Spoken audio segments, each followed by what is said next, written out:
C'è l'intervento, sì, scusate, ma col fatto che non ho sott'occhio l'elenco, il professor Stringa, che doveva intervenire ieri e che quindi ci riporta un attimo a argomenti trattati ieri con il tema selvatico tra pittura di genere e letteratura. Scusa, ma avendo l'elenco così ho saltato. Quindi, prego.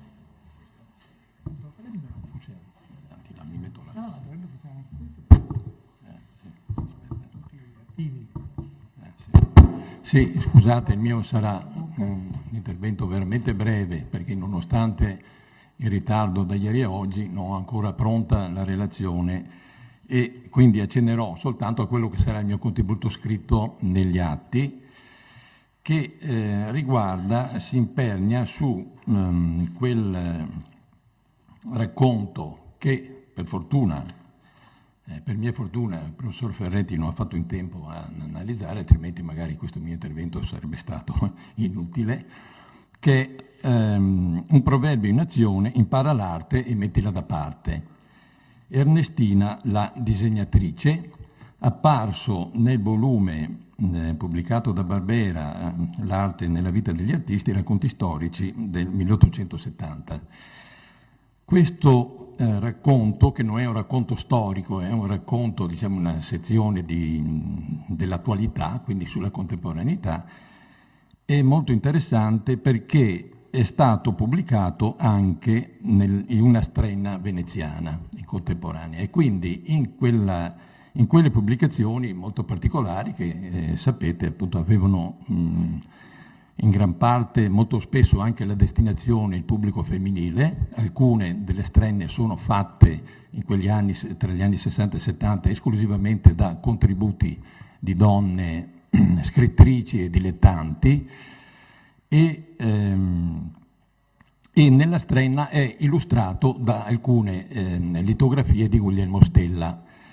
E allora questo mi aveva richiamato un po' così sulla possibilità di mettere in relazione il lavoro appunto anche di Stella, che è uno dei pittori più importanti della pittura di genere veneziana, e particolarmente vicino a Selvatico perché è stato con Michelangelo Guggenheim anche il fondatore della Scuola d'Arte di Venezia, prima a San Polo, poi ai Carmini, dove è tuttora diventato però istituto d'arte nel corso del tempo e adesso liceo artistico.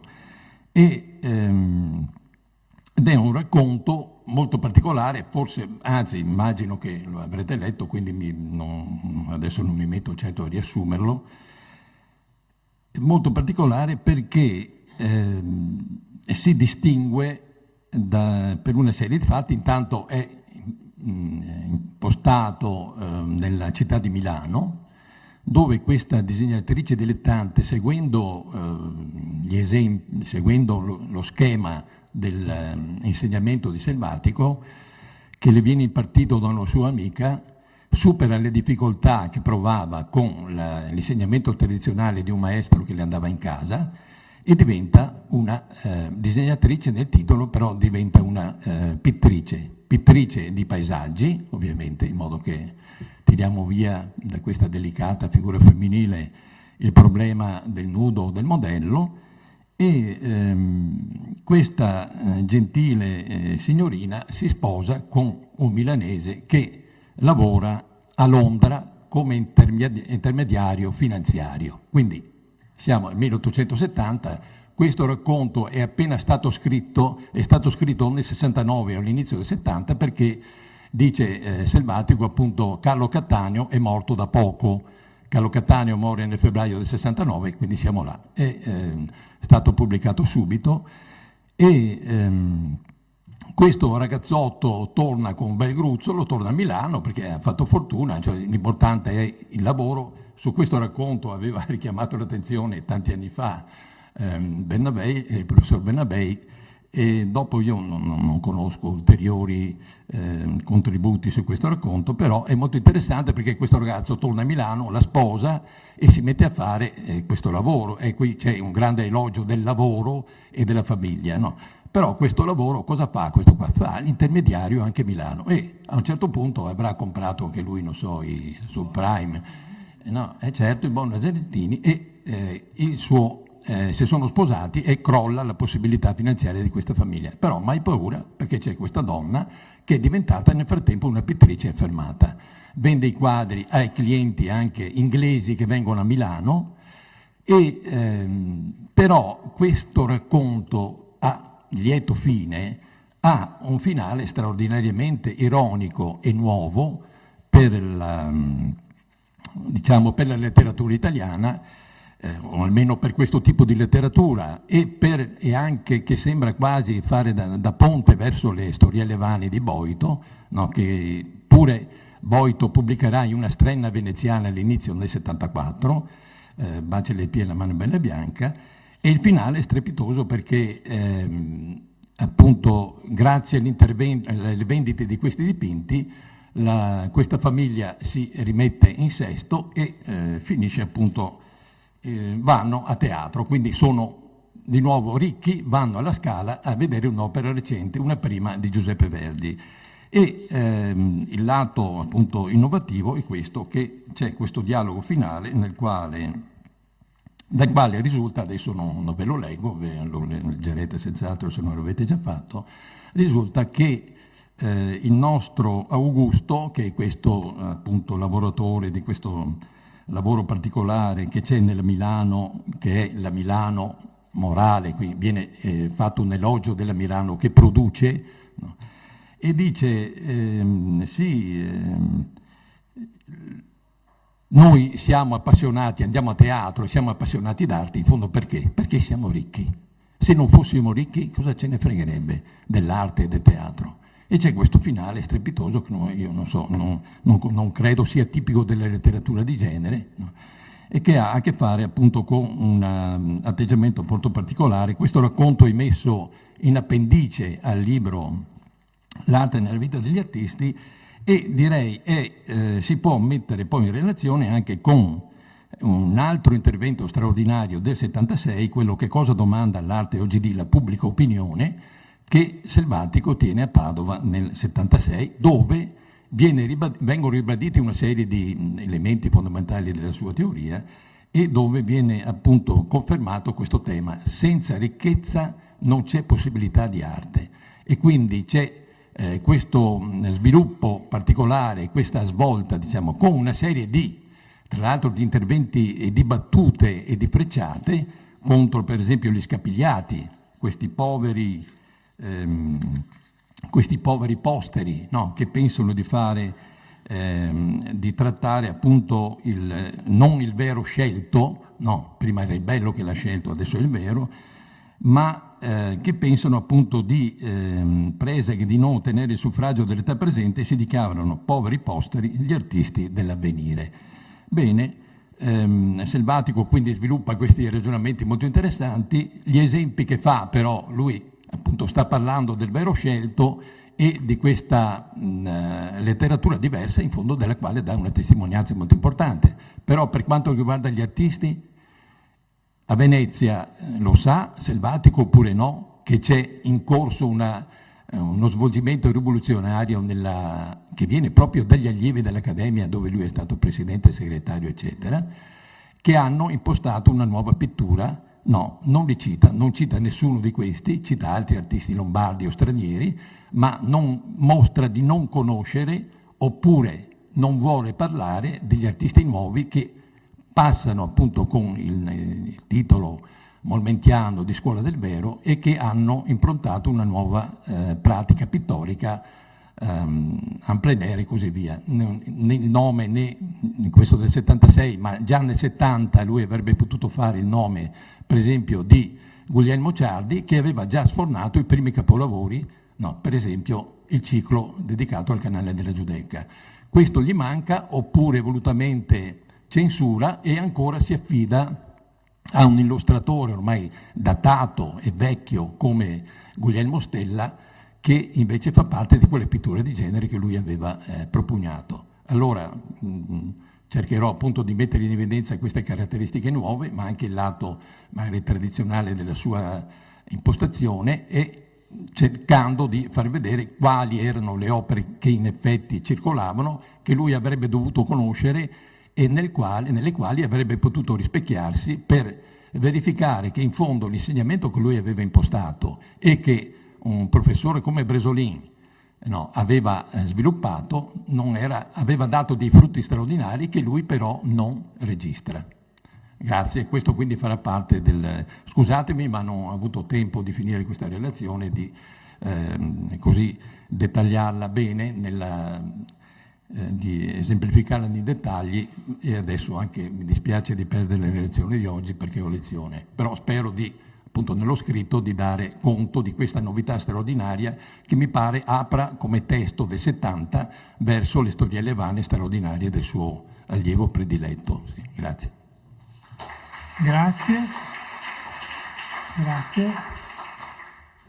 Appunto diciamo che sarà stata la cecità o paracecità che ha impedito all'occhio di Salvatico dopo un certo periodo di vedere particolarmente bene. Allora, come dicevo prima, se siamo d'accordo, potremmo anticipare una delle lezioni, almeno una delle lezioni del pomeriggio, con Isabella Colavizza dell'Università degli Studi di Udine, che parlerà dell'istituzione della Commissione per la conservazione dei monumenti delle province venete. Quindi restiamo in questa, in questo problema delle istituzioni, della funzione che Salvatico ebbe su di loro. Prego, grazie. Quando manca l'orologio, quindi sì. Perfetto. Allora, buongiorno a tutti e grazie a voi di essere qui e per avermi invitato a partecipare al convegno. Fra le tematiche cardine che hanno attraversato il pensiero di Pietro Estense Salvatico, un posto di riguardo occupa la complessa questione della tutela. In qualità di presidente dell'Accademia di Belle Arti, che egli non può fare a meno di portare in evidenza la critica situazione del patrimonio artistico e monumentale veneziano, situazione aggravata dalla mancanza di un organo territoriale con piene funzioni di tutela estese dalla città alle aree periferiche. Una prima proposta di azione concreta da attuarsi attraverso la ripresa delle attività della Commissione Provinciale di Belle Arti, istituita, ricordo, da poco nel 1846, compare in una lettera indirizzata alla delegazione di Venezia, siamo nel maggio del 1852, in cui Salvatico avanza l'ipotesi di una commissione di scelti individui cui affidare speciali compiti per la gestione della tutela del territorio delle province venete, finalizzata, e qui cito, alla preservazione dei monumenti per non intervenire quando il danno è già troppo grande. Fine citazione. Tale proposta tuttavia non esclude nella prospettiva salvatichiana la possibilità di un intervento più ampio da parte del governo centrale, anche se allora i rapporti con gli ambienti vienesi non potevano certo dirsi sereni, tanto più che gli organi di governo imputavano il degrado del patrimonio veneziano proprio alla decadenza morale delle elite locali. A sollecitare le speranze di Salvatico in tale direzione è la decisione del governo austriaco di dare vita ad un nuovo organo deputato alla salvaguardia dei beni artistici e monumentali, l'Imperial Regia Commissione Centrale per lo studio e la tutela dei monumenti architettonici. L'istituto, nato nel 1850, si proponeva di operare sul territorio attraverso una rete di conservatori e corrispondenti attivi su un preciso ambito di competenza, al fine di contribuire ad una maggiore conoscenza del patrimonio locale e del suo stato di conservazione. Tuttavia, proprio a causa della difficoltà di reperire collaboratori ed esperti locali, come sottolineato da Alexander auf der Heide, al quale si deve un'analisi puntuale degli esordi appunto della Commissione viennese, dicevo, l'attività di investigazione e catalogazione dei monumenti dei domini dell'impero non riesce a trovare immediata disponibilità nei territori del Lombardo-Veneto. Da qui la scelta da parte del governo centrale, a 3 anni di distanza, di provvedere ad un sistema più efficiente di tutela, che si traduce nella redazione del testo della sfera di efficienza dei conservatori dei domini. Ma mentre in Laguna la proposta viene recepita quasi contemporaneamente, con la stesura di una prima bozza per la creazione di una rete di collaboratori sul territorio, per la città milanese occorre attendere la seconda metà del 1856 prima di vedere licenziato lo statuto definitivo. A darci testimonianza della solerzia nell'avvio del progetto da parte del presidente Salvatico, interviene la ricca e poco nota documentazione del Fondo Storico dell'Accademia di Belle Arti di Venezia, oggetto del mio intervento di oggi. Dopo questa breve ma doverosa introduzione, si propone di prendere in esame gli snodi più significativi della vicenda della Commissione veneziana, dal progetto iniziale all'emanazione dello Statuto. Per quanto riguarda invece la parte più propriamente pratica, ovvero gli indirizzi e le scelte in materia di programmi conservativi e di interventi di restauro, rimando all'intervento di Elisabetta Concina del pomeriggio.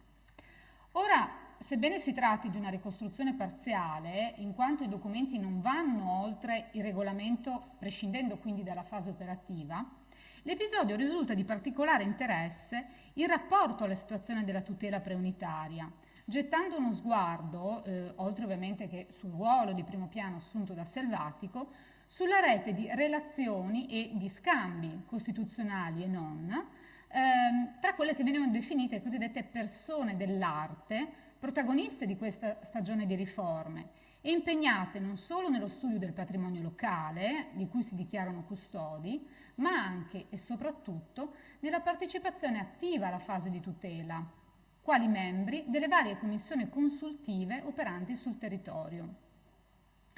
La possibilità di riflettere più approfonditamente sulla vicenda veneziana mi viene offerta dunque da un fascicolo piuttosto corposo che riunisce diversi documenti ordinati cronologicamente e per nostra fortuna anche indicizzati. Con circolare del 7 dicembre del 1853, che vedete qui individuata alla lettera A, la luogotenenza veneta riferiva del regolamento emanato dalla Commissione Centrale in Vienna, con cui si sollecitava la rapida individuazione nei domini austriaci di conservatori locali, allo scopo di creare una più efficiente struttura periferica di vigilanza. A recepire tale disposizione è l'istituto accademico nella persona del suo presidente, Selvatico, il quale a solo un mese di distanza dalla circolare redige le relative proposte di incarico per commissari e conservatori, avvalendosi dell'aiuto dello studioso veneziano Emanuele Antonio Cicogna. Ora, il fatto che quest'ultimo venga coinvolto fin da subito nel progetto ci porta ad alcune riflessioni sul rapporto che allora egli poteva vantare con Selvatico. Alla data del 1853, infatti, i contatti tra i due sembrano già ben avviati, come testimonia la corrispondenza epistolare da cui affiora la comune partecipazione a temi e problematiche legate all'istituto accademico, di cui, ricordo, Cicogna risulta consigliere straordinario dal 1840. Senza entrare nel merito, basti qui ricordare le parole di stima pronunciate dal Presidente nei confronti dello studioso, il quale, e qui cito, possiede tutto ciò che spetta a Venezia sulle punte delle dita e le notizie così esatte e sicure, vagliandole con quella sagacia di critica che la fa sì chiaro. Fine citazione. Parole di lode che sembrano in un certo senso legittimare la scelta di Cicogna quale referente principale nella formazione della commissione. Il 7 gennaio 1854, a pochi giorni quindi dalla comunicazione arrivata da Vienna, Cicogna viene interpellato da Selvatico in qualità di guida e collaboratore, e qui cito, relativamente alla commissione che deve essere formata e qui e nelle province per vegliare i pubblici ed anche i privati monumenti che spettano alle arti del bello e all'archeologia. Fine citazione. Allo studioso si chiede di fornire i nomi di possibili candidati da proporre come conservatori, non solo per la città, per cui vengono fatti i primi nomi di Agostino Sagredo, di Vincenzo Lazzari, di Pietro Zandomeneghi e di Alberto Ghion, ma anche per le province. Poco più di 20 giorni passano tra la lettera di sollecito e la stesura della bozza di statuto, indirizzata alla luogotenenza e recante la data del 29 gennaio, in cui risultano già definiti gli obiettivi e gli strumenti, nonché i compiti da assegnare ai singoli conservatori, di cui vengono forniti i nomi per provincia di competenza. Nelle argomentazioni del Presidente vengono ripresi i punti salienti del prospetto redatto dai commissari viennesi, tenendo conto della specificità del territorio veneto. Uno dei punti critici è proprio la peculiare situazione di Venezia, che, sebbene, e qui cito, non possiede gran numero di antichi marmi dell'epoca greca o romana, a compenso abbonda di ruderi e di architetture mirabili del Medioevo e del Rinascimento, come potete leggere appunto nella slide qui a lato. Una riflessione questa di Selvatico in cui si scorge la particolare sensibilità per il patrimonio architettonico veneziano, che in ogni angolo esprime la passata grandezza veneta. A tale riscontro segue la decisione di individuare né 2 né 3 conservatori, ma almeno uno per sestiere, con l'eccezione di San Marco per cui si propongono ben 2 nomi, affinché ciascun incaricato, scrive Selvatico, fosse in grado di facilmente accorgersi dei minamiati danni e potesse senza soverchia fatica elencare esattamente gli oggetti contenuti nel circondario che gli viene destinato. Dunque, compito primario del conservatore è il rilievo dei beni attraverso il recupero dei dati oggettivi e l'indicazione dello stato di conservazione dello stesso, sulla base di quella imprescindibile relazione tra conoscenza e tutela fatta propria dall'organo viennese. A guidare le scelte del Presidente nell'individuazione dei conservatori, in base all'ingegno e all'idoneità, interviene dunque la rete di contatti che Cicogna poteva vantare in città e al di là dei confini lagunari. Risulta confermato ovviamente il nome di Cicogna, individuato come referente per il settore dell'archeologia, quello di Sagredo, peritissimo della storia, di Guion, intelligente di cose artistiche, di Lazzari, valente dei nostri nella numismatica e preposto al Museo Correr, con il quale, ricordo, Selvatico aveva pubblicato 2 anni prima la guida di Venezia, su cui appunto ho riferito ieri Guido Zucconi, oltre a Zandomeneghi, celebrato scultore a tutti noto, ai quali si aggiungono lo storico e ricercatore Samuele Romanin e l'artista incisore Giovanni Pividor, nominato invece appunto stamattina nelle lettere appunto tra Selvatico e Nobile da Rossella Fabiani. Quindi un intreccio di nomi che si rincorre.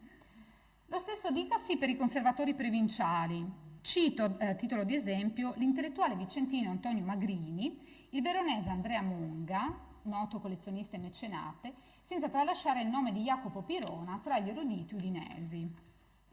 In tal senso la scelta dei conservatori viene a confermare la posizione di primo piano di quelle categorie diverse di conoscitori e di intellettuali, che va dagli storici ai letterati, dai pittori agli scultori, coinvolti a vario titolo nelle commissioni consultive formatesi appunto durante l'Ottocento, soprattutto nella prima metà dell'Ottocento.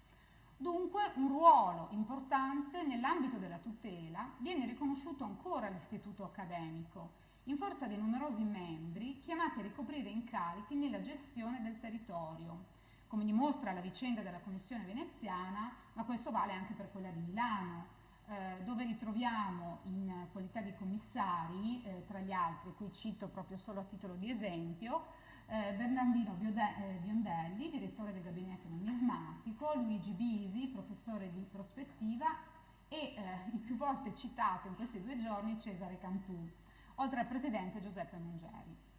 Del resto, a giustificare tali scelte è proprio la richiesta di una competenza a tutto campo che gioca la sua parte nel coinvolgimento di una più ampia comunità intellettuale. È possibile cogliere lo stesso denominatore comune nelle prime commissioni conservatrici formatesi all'indomani dell'annessione del Veneto all'Italia, dove ritroviamo molti dei nomi segnalati da Selvatico, tra cui gli stessi Sagredo e Pirona. D'altro canto va sottolineato come proprio nella decisione di affidare il controllo del territorio a personale eterogeneo e soprattutto privo di una preparazione tecnica adeguata, sia da individuare il limite principale della capacità organizzativa di queste commissioni e che porterà di lì a poco al riconoscimento di nuove specifiche professionalità sulla spinta, come è noto, di quanto sostenuto da Giovanni Battista Cavalcaselle. Il 29 maggio 1856 viene redatto lo Statuto Organico, in risposta al dispaccio contenente il voto della Commissione Centrale di Vienna a favore del ruolo di organi intermedi delle Accademie di Venezia e Milano. Il testo ufficiale risulta preceduto da una bozza stesa da Selvatico, che qui vedete indicata con la lettera D, in cui appunto ad affiancare Cicogna, che quindi risulta conservatore e commissario, vengono chiamati Giovanni Salvadori, Giovanni Alvise Pigazzi, allora ispettore della direzione delle pubbliche costruzioni, e Tommaso Meduna, direttore dell'ufficio tecnico provinciale delle pubbliche costruzioni. Dalla lettura dello statuto emerge la particolare attenzione prestata nell'individuazione delle competenze da affidare ai commissari, scelti, ricordo, fra i soci ordinari e straordinari dell'Accademia Veneziana, tra coloro che più si distinguono quali esperti nell'arte antica e nell'archeologia. Non potendo, ahimè per ovvie questioni di tempo, prendere in analisi l'intero documento, mi limiterò a considerare alcuni aspetti a mio avviso particolarmente significativi al fine di chiarire il contributo di Selvatico, quale Presidente della Commissione e redattore dello Statuto, ad una nuova proposta di organizzazione del sistema di tutela territoriale. Oltre a proporre i conservatori e a sorvegliare sui medesimi, ragguagliando ogni 3 mesi sullo stato del lavoro, lo Statuto invita i commissari a lavorare in sinergia con gli istituti locali competenti in materia di gestione del patrimonio, quindi non solo la Commissione di Ornato, ma anche la direzione delle pubbliche costruzioni, in questo caso nella gestione del fondo appositamente destinato, e qui cito, alle riparazioni immediate di quei monumenti che minacciassero in qualche parte imminente rovina, fine citazione, e qui indicato alla lettera H. Sempre in concorso con la direzione, la Commissione mantiene la responsabilità di eleggere gli ingegneri e architetti a cui devono essere allogati i progetti di restauro dei monumenti. Ancora si prescrive, e qui cito, di adoperarsi perché i monumenti che venissero per avventura scoperti e posti in commercio diventino di pubblica appartenenza e conservati nella città capoluogo del censimento in cui furono scoperti. Riflessione che poi viene ripresa più volte nel testo. Al punto 7, infatti, si legge: la Commissione ha l'obbligo di promuovere in ogni capoluogo di provincia un museo patrio ove non esistesse, affine ci vengano raccolti gli oggetti donati dai privati e quelli che il commercio o, badate bene, l'ignoranza potesse alienare altrove. Una questione, quella della dispersione delle opere, che assume un significato importante all'interno dello Statuto, e non è un caso. Nel mantenersi sostanzialmente fedele al modello viennese, Selvatico non manca di sposare la causa del Lombardo-Veneto, in particolare di Venezia, nel rispondere, seppur cautamente, alle critiche avanzate dal governo centrale contro la nobiltà cittadina accusata di svendere le opere a miglior offerente. L'argomento merita però un inciso.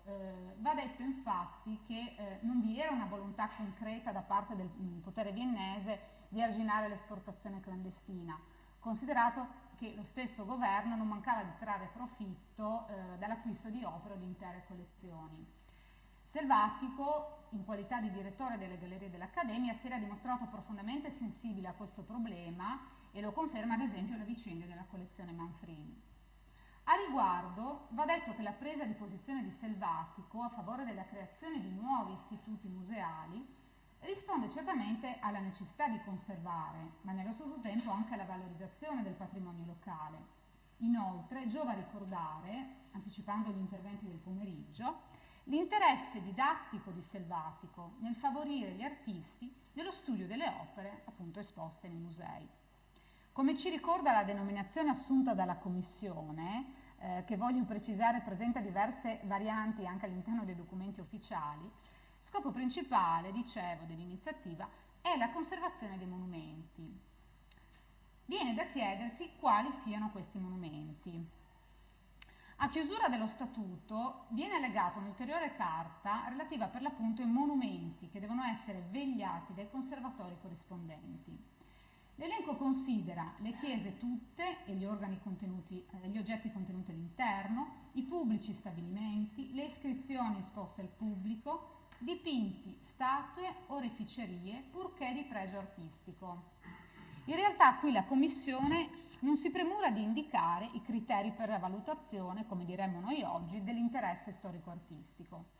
Mi soffermo sul punto 3, dove si precisa che tra i monumenti devono essere fatte rientrare anche le fronti dei palazzi e delle case di città, in quanto appunto contenessero oggetti di valore, che sembra rispondere ad un'idea di tutela in senso più ampio, se vogliamo in senso urbanistico, e che qui mi permetto di aggiungere suona come una precoce anticipazione di quel concetto di vincolo di interesse storico-artistico limitatamente alla facciata, questa è la dicitura ufficiale, previsto dall'attuale Codice dei Beni Culturali.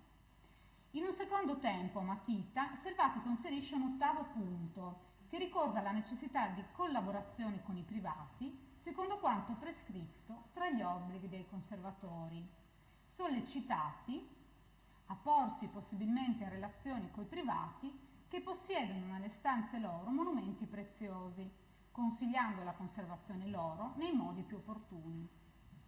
Propositi questi che confermano ancora una volta l'invito ad un lavoro di sinergia anche tra privato e pubblico, già espresso nello Statuto viennese e qui ribadito attraverso quello che Selvatico chiama come diritto di carteggiare direttamente con i proposti ai vari enti. Del resto è noto l'impegno personale di Selvatico a favore di una semplificazione della burocrazia viennese attraverso lo snellimento dei rapporti tra Venezia e la Commissione centrale. A riguardo va detto che proprio tale presa di posizione viene a caratterizzare lo Statuto veneziano rispetto a quanto proposto in seguito dalla Commissione di Milano. Così nel regolamento non mancano le direttive per lo svolgimento delle riunioni, ogni mese purché fossero presenti almeno 4 membri su 6, o ad esempio per la consegna delle relazioni. E tutto questo, ricordo, in forma gratuita. Ad agevolare la compilazione della statistica, in linea con quanto prescritto dalle direttive di Vienna, è la presenza appunto di una modula dove registrare sia i dati relativi al bene in esame, principalmente le note aggiuntive riguardanti, e qui cito, le riparazioni che sarebbero da farsi subito e quelle che possono senza pericolo protrarsi ad epoca più lontana. Fine citazione. I conservatori sono chiamati a suggerire le soluzioni più adatte a migliorare lo stato di conservazione e la custodia delle opere, oltre a fornire le proprie conoscenze sull'arte del luogo e sulla storia. Inoltre viene sollecitato l'uso di illustrazioni, soprattutto di fotografie, riprendendo il discorso appunto di ieri di Tiziana Serena, accanto al supporto di documenti e libri messi a disposizione dei principali istituti di cultura e biblioteche. Tra gli obiettivi della Commissione vi è poi la pubblicazione dei dati e dei materiali reperiti sull'esempio di quanto già documentato per Vienna. In realtà, come è noto, solo una parte del lavoro svolto sarà dato alle stampe, grazie alla collaborazione tra Selvatico e il paleografo Cesare Foucard, alla stesura di una prima statistica dei monumenti artistici e storici delle province venete, edita nel 1859, e di cui rimane testimonianza anche all'interno del citato fascicolo. Non mi soffermo su questo punto in quanto appunto sarà oggetto del prossimo intervento. Lo statuto, approvato con relativo regolamento interno, passa quindi a Milano per essere preso in visione dalla Commissione lombarda. Il nuovo elaborato sembra ricalcare sostanzialmente quello veneziano, ma con alcune modifiche segnalate prontamente proprio dallo stesso Selvatico, attraverso due note che riguardano proprio il confronto tra i due statuti. In generale emerge la volontà di Selvatico di dare vita ad un sistema di tutela organizzato attraverso una maggiore condivisione di intenti e di collaborazione tra autorità ed enti locali, in parallelo ad una crescente consapevolezza della specificità del caso veneziano. Ma c'è un secondo aspetto connesso al precedente che mi preme sottolineare, ovvero l'esistenza di una maggiore autonomia da Vienna. Dare alle commissioni, scrive Selvatico nella nota di relazione del 30 giugno del 1856, una sfera d'azione più indipendente dalla Commissione centrale di Vienna. Senza mettere in gioco i suoi rapporti con il governo viennese, il Presidente non manca di sollecitare la questione della ridefinizione dei ruoli del potere centrale e degli enti locali nell'ambito della tutela e della valorizzazione. In questo contesto viene riconsiderato anche il significato di monumento da tutelare, in quanto viene ripetuto appunto costantemente. Nel quadro sinottico legato alla citata relazione, Selvatico individua nel concetto di patrimonio da salvaguardare la differenza più sostanziale tra gli statuti proposti dalle due commissioni. In riferimento in particolare all'articolo 7 viene segnalato come, mentre per Venezia la Commissione si proponeva, e qui cito, una statistica completa di quei documenti artistici ed archeologici riconosciuti degni di essere conservati, per Milano invece sarebbe bastata una statistica possibilmente completa di monumenti artistici ed archeologici della propria giurisdizione. Dunque, ad essere affermato con una più limpida chiarezza da parte di Selvatico è proprio l'importanza dell'interesse storico-artistico del bene, qui inteso in senso generale, quindi non solo come monumento architettonico, che certo dovrà attendere ancora del tempo per essere recepito dalla moderna legislazione. Di fatto, come è noto, e con questo mi avvio alla conclusione, il programma elaborato non senza difficoltà dalla Commissione a vita breve, risultando di lì a poco in evidente contrasto con la situazione sociopolitica. Alla crisi, alla vigilia della seconda guerra d'indipendenza, caratterizzata dal diffondersi di interessi nazionalistici, si aggiungono le dimissioni di Selvatico.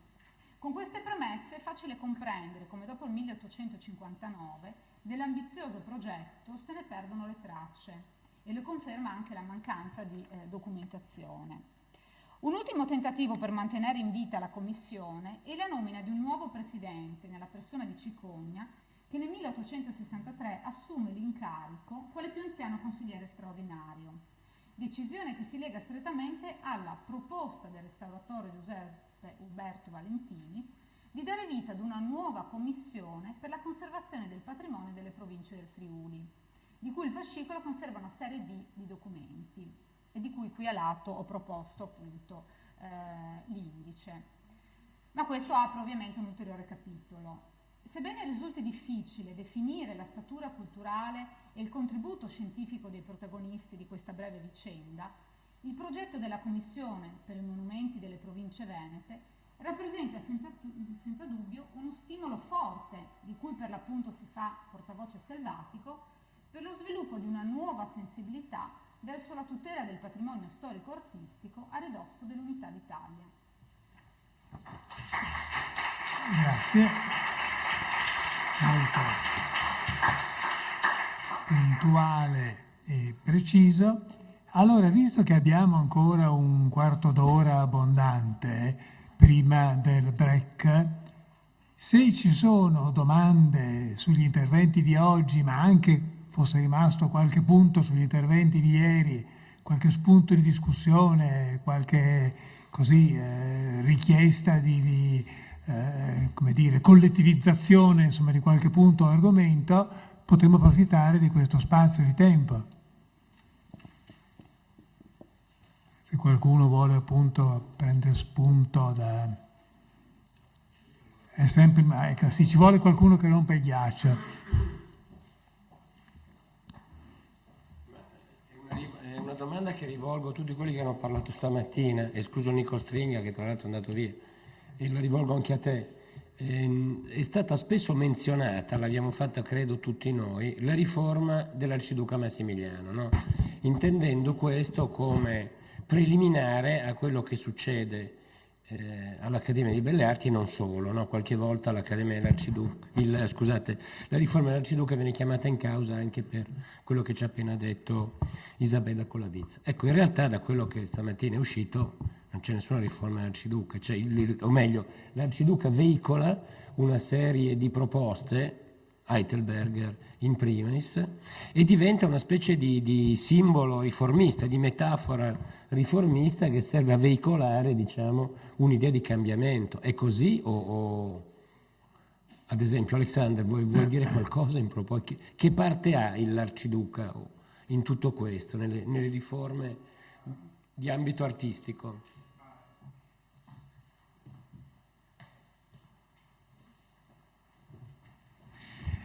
Ma quello si è già capito anche dalla relazione, no, di Fontana di stamattina, cioè che l'Arciduca è in qualche modo un estraneo a casa sua, almeno da quello che risulta anche dalla sua autobiografia.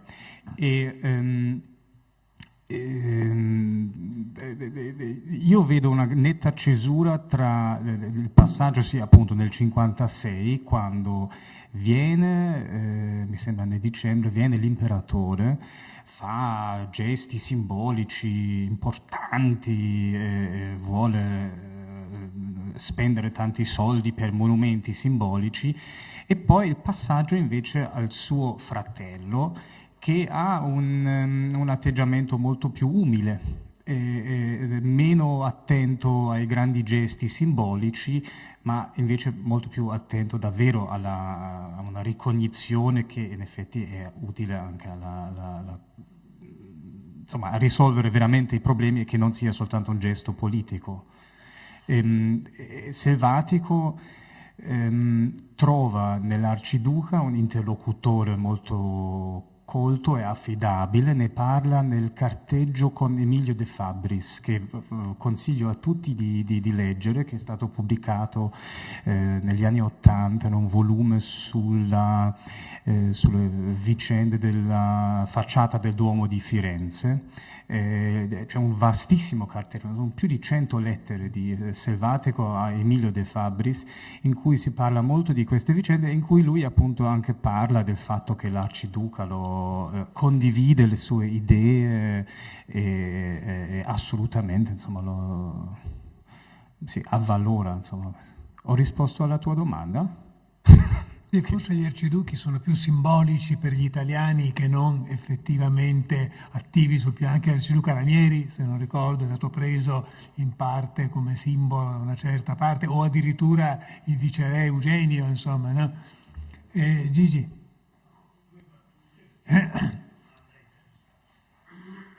tra l'altro, per accorciare, avevo saltato proprio questo passo, perché poi immaginavo che molti altri ne avrebbero parlato più puntualmente, ma io l'opinione che mi sono formato è che a dispetto, come dire, della sua età, però non trascuriamo la formazione e l'educazione di Massimiliano, che è un'educazione molto diversa da quella dell'ambiente tipico viennese. Lui si imbeve fin da bambino di elementi culturali, che poi vengono fuori durante tutto il suo percorso, e ha davvero una cultura molto più rivolta all'Europa, diciamo, occidentale, alla Francia, all'Inghilterra, al Belgio, insomma, ai paesi liberali che non ai paesi assolutisti. I suoi maestri, i suoi insegnanti, adesso non sto qua a dettagliare, ma basta leggere, insomma, della Peruta, insomma, i saggi della Peruta. Ha una sua sensibilità spiccata, molto netta, e diciamo la sua ammirazione per l'Italia, cioè lui coltiva davvero il sogno di diventare voleva fare il viceré, non voleva fare il governatore, di un'entità autonoma all'interno dell'impero, di cui lui diventa, come dire, il ponte, no, tra l'assolutismo e le democrazie, i paesi liberali tendenzialmente progressisti e democratici. Ci crede.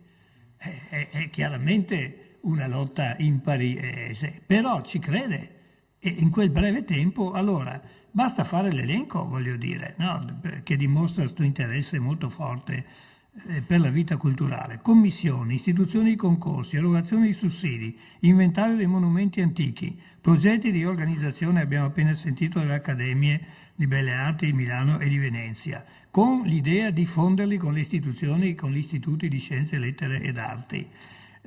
Proposito di dar vita a una compagnia teatrale stabile, riorganizzazione di tutto il settore dell'istruzione pubblica connesso a questo.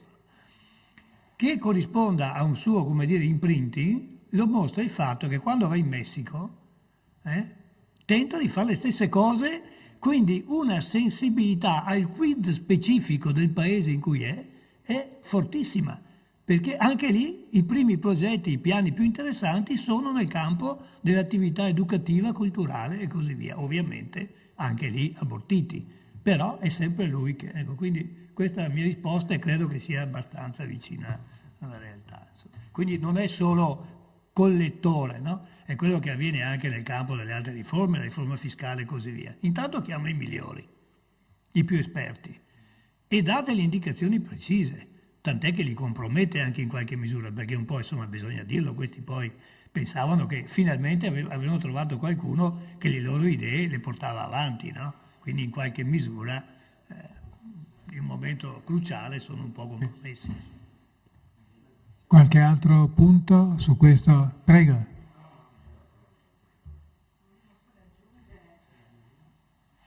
Mi piace che non ho un microfono portatile da portare. Relativamente a Massimiliano volevo anche aggiungere l'importanza dei suoi diari di viaggio, che proprio ci portano ad andare a capire la conoscenza di Massimiliano dell'Italia e di tutti i paesi che gravitavano sul Mediterraneo, quindi Grecia, Turchia, Spagna, che diventano veramente per lui il motivo scatenante per poi creare Miramare, creare il castello, creare il parco e avere la collezione di opere che sono ancora oggi esposte.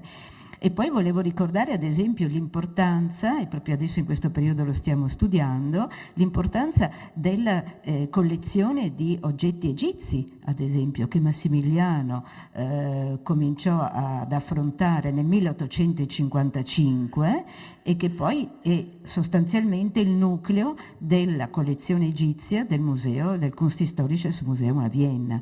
Quindi diciamo che il ventaglio, diciamo, culturale di Massimiliano, anche se non l'abbiamo direttamente tramite tracce scritte, ma l'abbiamo pesantemente tramite proprio dimostrazioni chiare del suo interesse. Artistici. Sì. E direi che sempre più conoscendo e studiando ad esempio l'arredo interno, tutta la decorazione interna del castello, si capisce la sua personalità, si capiscono i suoi interessi e diremo che Massimiliano un po' incarna quello che potrebbe essere uno spirito europeo di metà Ottocento nei campi culturali che lui poi ha affrontato, quindi il giardino, quindi la decorazione interna, quindi la collezione d'arte, la passione per i viaggi, eccetera. Se d'altra parte la grande ammirazione di Salvatico per Ludwig I di Baviera poteva essere come una specie di sogno di averne un altro a portata di mano, insomma. Certamente, come dice il professore, ha voluto poi in pratica portare queste sue esigenze, questi suoi desideri in Messico. Infatti non a caso, ad esempio in Messico, lui pensa di portare una parte della collezione egizia, ad esempio in Messico, proprio per far conoscere in quel paese queste opere d'arte, diciamo, non molto, appunto, non diffuse in quelle terre. Quindi c'era un disegno che però alla fin fine forse potremmo dire un po' confuso, cioè non sistematizzato, cioè aveva delle intuizioni che poi però non riesce chiaramente a sistematizzare, appunto. Grazie. Qualche altro spunto delle relazioni di oggi o di ieri? Io credo che gli armeni fossero penalizzati. Grazie. Io credo, no, semplicemente una precisazione sulla scorta di quello quanto ha detto la collega, cioè lui le avrebbe realizzate queste cose, perché lui a Monza dice, e lo scrive, un popolo, quando propone di abolire lo studio del tedesco nelle scuole italiane, dice un popolo che è la lingua di Dante, di Petrarca e di Ariosto, come può accedere al fatto di mettere da parte la propria lingua per studiarne un'altra? Magari studiarne tutte e due, forse non faceva meglio neanche allora, insomma. E lo faceva probabilmente per una captatio benevolenza nei confronti dei sudditi. Ma io credo che lui fosse animato da buonissime intenzioni, che appunto non fosse un veicolatore e basta, le idee le aveva e ben precise. L'ha bloccato a Vienna, questo è il punto. Lui non è che aveva peccato per poco di vigore. E noi a un certo punto non ha avuto i mezzi per realizzarlo, ma l'idea le aveva precisa. Lui ha tenuto a bada messicani finché ha avuto le truppe francesi, Sì, anche dopodiché lì lo ha appunto, fucilato. sì, altra... Cioè i francesi, voglio dire, lo hanno strumentalizzato, ma in qualche modo non è un caso che l'avessero identificato come figura, chiaramente interpretava un po' anche questo spirito, come appena è stato detto, europeo, nel senso più alto, in fondo nobile del termine, senza mitizzare, senza romantizzare troppo la figura, ma insomma sono dati reali, ecco, manifestati attraverso i comportamenti fino all'epilogo più tragico, perché non è insomma che poi sia andato solo in crociera, ecco. Certo. Anche perché, chiedo scusa se dialoghiamo troppo, lui era ufficiale di marina, Sì. non aveva fatto la carriera nell'esercito, scusi? Sì, contrammiraglio, ecco. Quindi lui aveva l'amore per i viaggi, eccetera, era proprio una formazione, diciamo, che aveva avuto diversa da chi era invece Giulai, per esempio, o altri che avevano un'esperienza militare Sì, di certo. terra. Lui aveva un'esperienza diversa. Sì, questo l'amore per sua cognata, in fondo anche il rapporto abbastanza stretto con Elisabeth, insomma. Alexander? Sì, io volevo dire una cosa che ora non c'entra nell'immediato, due cose. La prima è che la questione della soppressione delle accademie, sempre nel carteggio con De Fabris, si parla del fatto che lui, Selvatico parla con Maximilian, e attraverso questo, attraverso Maximilian, va a parlare con il Granduca Leopoldo II di Toscana, al quale propone esattamente la stessa cosa. Lì ovviamente c'è anche questo vincolo di parentela, essendo la Toscana una secondogenitura austriaca, quindi lo stesso progetto, cioè l'arciduca ha, secondo me, in Leopoldo II diciamo un lontano parente che non è nemmeno un lontanissimo parente di spirito, anche visto sì. E poi la seconda cosa che qui non è emersa dalle relazioni è che sarebbe molto bello se potessimo trovare qualcuno per gli atti, e siamo contentissimi di suggerimenti da parte vostra. L'aspetto agronomico di Selvatico, perché lui comunque sì, era ovviamente uno studioso di estetica, però aveva questo secondo campo di interesse molto pratico legato alla sua stessa proprietà. E in una rivista, nella Wiener Zeitung, in un articolo della fine degli anni 50, si parla di Selvatico, Iacini, Pasini, tutti questi personaggi che abbiamo sentito nominare stamattina come Grundbesitzer, cioè proprietari terreni ad ampia veduta, che vengono molto apprezzati come persone di molto buon senso. Comunque sarebbe bello se qualcuno potesse scrivere, una persona di competenza su questi aspetti, perché già Berengo negli anni 60 aveva indovinato questo aspetto anche molto innovativo e liberale di Selvatico, già nel 63. E sarebbe bello, insomma, se qualcuno potesse.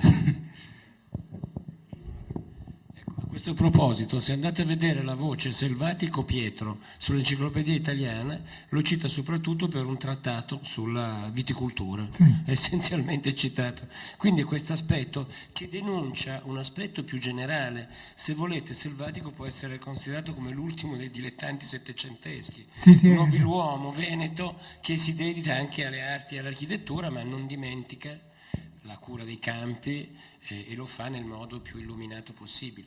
No, volevo fare una domanda a questo punto soprattutto ad Alex, ma forse anche a voi. Nella storiografia tedesca, di lingua tedesca, l'arciduca Massimiliano come è visto? Come un eroe caduto all'inferno, non lo come un conosco. visionario, un pazzo? C'è una tradizione di studi su di lui solida? Austriaca?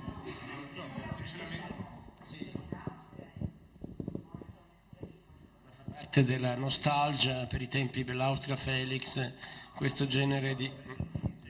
No, ma lui era evidentemente fuori gioco. Su questa cosa qui abbiamo anche la persona, io almeno posso indicarne qualcuno, che fa questo lavoro che credo interessante. Però ricordiamoci che questo filone è strettamente connesso a tutto il filone accademico, cioè l'agricoltura è l'accademia del Settecento. è l'accademismo, e quindi sono questi fili sono meno lontani, queste connessioni meno lontane di quanto non appaia. Esattamente. Esatto, è l'unità del sapere, appunto. Sì. Ecco, il rapporto con la seconda genitura di Leopoldo II fa venire in mente, in relazione all'antologia di DSE, ma soprattutto all'Accademia dei Fisiocritici, che il tema della campagna, della viticoltura, è inserito in una visione armonica di una natura che deve sposare la bellezza dell'arte e che in Toscana trovò attraverso i moderati toscani un esempio straordinario. Credo che sia interessante, perché i georgofili appunto è quello importante, e devo dire che il rapporto di Selvatico con il contesto antologia è piuttosto interessante, perché si deduce tutta una serie di temi che è, come dire, strettamente connesso, quindi questo che tu dicevi è fondamentale anche nel rapporto di questo attraversamento della Toscana. Come è anche interessante il rapporto con Leopoldo II, laddove Selvatico loda l'impresa di Galileo e quindi della tribuna, che poi è, come dire, la consonanza dell'arte con il progresso scientifico, ma anche con l'orticoltura e tutto quello che concerne la scienza. Il poco interesse che ha, ad esempio, nei confronti dell'interesse a sua volta che il Granduca pone per la traduzione iconografica del romanzo dei Promessi Sposi. Questo è una cosa strana, perché quando il Granduca Leopoldo II decide di decorare la stanza privata dopo la morte della moglie con un tema consolatorio, che però è un tema profondamente sociopolitico, ossia il romanzo dei Promessi Sposi come intersezione della grande storia e della storia degli umili, dove, dice Leopoldo nelle bellissime lettere a Manzoni, un filo d'oro come la trama e l'ordito di un arazzo, la provvidenza collega i due aspetti, e quindi quel libro, dice il Granduca, io lo tengo a capoletto come educazione del principe. Ecco, questa cosa mi sembra strano che Selvatico non l'abbia registrata, e che anzi, se ben ricordo, depreca la diffusione dei quadri che Cianfanelli ricava dagli affreschi dei Promessi Sposi, che poi diventeranno un tema importantissimo nella pittura di genere. Quindi anche questo è un'intersezione che mi hai fatto venire con il mondo di Leopoldo, che sono molto interessanti e che pensavo, appunto, io avevo già inserito queste cose nel mio intervento, ma che avevo appunto tagliato e alluso, ecco. Scusate, una battuta finale, voglio dire, non dimentichiamoci che in questa circolazione, che è molto ampia e complessa, culturale, dalla prima metà dell'Ottocento, per l'appunto il mondo fiorentino dell'antologia e il mondo di Romagnosi dei centri milanesi sono le due centrali a cui tutti si alimentano, al di là, voglio dire, dei percorsi successivi e delle affiliazioni politiche, insomma. Sì, volevo anch'io dare un contributo in questo senso. Cioè il mio intervento appunto si occuperà di Selvatico e il teatro. Ecco, il teatro è naturalmente una forma di arte che viene sempre un po' lasciata da parte, perché gli storici dell'arte non se ne occupano, gli storici dell'architettura non se ne occupano, si occupano i letterati. Quindi la parte, diciamo, visiva del teatro è sempre trascurata, tanto più nell'epoca appunto di Selvatico, mentre Selvatico dimostra un notevole interesse. Oggi farò delle citazioni dei suoi testi, appunto dimostrando un'apertura, un'ampiezza, diciamo, di interessi che secondo me per l'epoca è veramente notevole. Ecco, questo appunto mi collego a quello che ha appena detto il professore, dell'idea di Massimiliano di fare una compagnia stabile, diciamo nel nord Italia, e in questo senso credo che quindi il contributo di Selvatico sia molto importante, anche se la cultura austriaca vede nel teatro, diciamo, un'espressione d'arte molto, molto importante, però partendo dalla cultura italiana, perché il teatro in Austria l'hanno portato gli italiani, i veneziani, ecco, quindi c'è proprio una circolarità in questo senso. Credo che appunto i concetti che lui esprime legati al teatro siano, insomma, altrettanto importanti di quelli legati all'arte e all'architettura. Voglio fare solo una cosa veloce. Scusa, sì. ma è solo una nota al testo. E invece sarebbe curioso capire il suo rapporto con la musica, perché da come ho letto in suoi testi la musica lui la vede proprio come una distrazione pericolosissima. Addirittura il famigerato Rossini, che in realtà era il caposaldo della musica italiana, lui proprio... Scusate, mi veniva voglia. Sì, Sì. è materialismo un po'. Sì, ma... sì. Che è un po' il Però materialismo. Nico diceva che vanno a sentire Verdi nell'Ernestina. Io volevo solo dare un piccolo spunto sulla questione della botanica, chiamando in causa Martina Massaro, che è laggiù, perché emerge dalle ricerche che lei sta facendo sulla committenza Treves e gli appelli, che già diciamo nel pensiero degli appelli e quindi per discendenza diretta in fondo, no? Anche c'è questa attenzione all'elemento botanico. Adesso Martina è una cosa tua, ma perché non riflettere anche ancora una volta su un radicamento del locale, perché il locale è la formazione, le occasioni, quindi selvatico proprietario, ma anche diciamo così un pensiero intorno alla forma, in questo senso alla morfologia. Volevo poi aprire un piccolo spunto noto, ma forse vale la pena di richiamarlo, rispetto alla questione che ieri abbiamo toccato sì e no della Francia, selvatico e la Francia, e non abbiamo avuto la relazione di Xavier Ballal.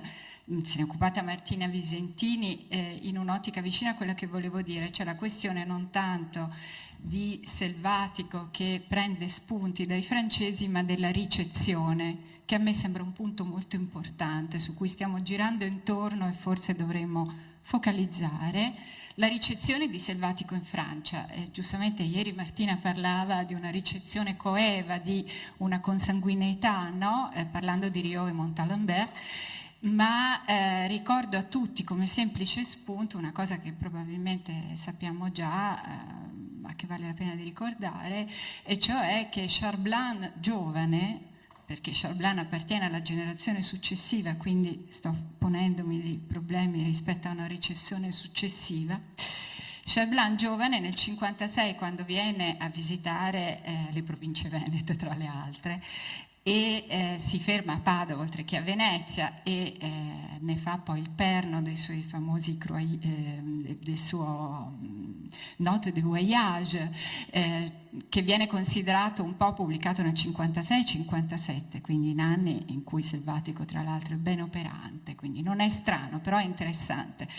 Dentro le Note au Crayon di viaggio di Blanc, una parte sostanziale, direi proprio anche come incunabolo di quello che sarà il pensiero storico-artistico di Blanc, in quel momento giovane, è dedicata alla Cappella degli Scrovegni, che lui visita e poi riporta quasi letteralmente nelle sue Note au Crayon sul testo di Selvatico del 36, e mi permetto di dire, queste Note au Crayon hanno poi delle illustrazioni, a proposito degli spunti raccolti da Tiziana, illustrazioni grafiche molto interessanti, ma penso anche al rapporto Förster-Selvatico per ovviamente l'oratorio di San Giorgio, e quindi c'è un incrocio anche nella possibilità di ragionare su quanto conta questo percorso selvatichiano, è un azzardo nella formazione del pensiero sul primitivo e sulla traduzione grafica e sul disegno come forma del primitivo nel pensiero di Blanc.